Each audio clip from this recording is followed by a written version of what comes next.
Ang karunungan ay mamamatay kasama ninyo. Ngunit ako'y may pang-unawa gaya ninyo.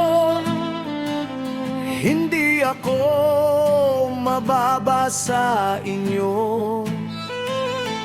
Sino ba ang hindi nakakaalam ng gayong mga bagay? Naging katatawanan ako ng aking mga kaibigan. Ako na tumatawag sa alahaya at dinidinig niya.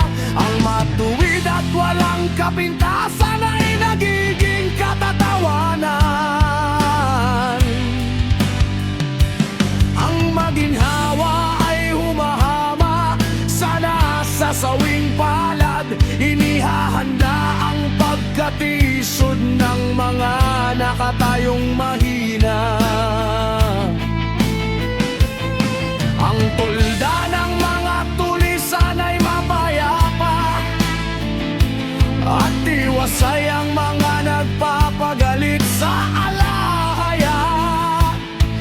Bagamat ang alahaya ang nagbibigay sa kanila ng kapangyarihan,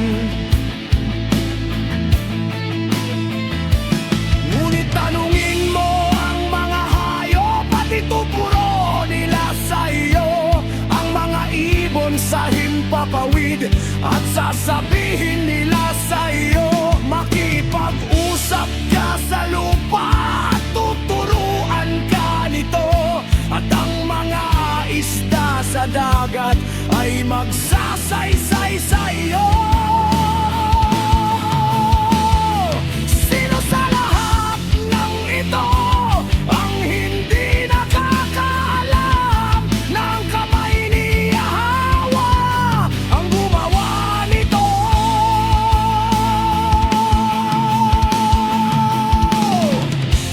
Nasa kanya ang buhay ng bawat nilalang at ang hininga ng lahat ng tao.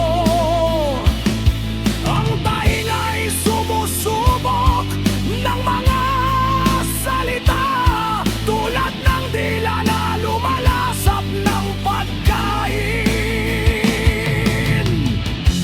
Ang karunungan ay nasa matatanda at ang mahabang buhay ay nagdudulot ng pangunawa.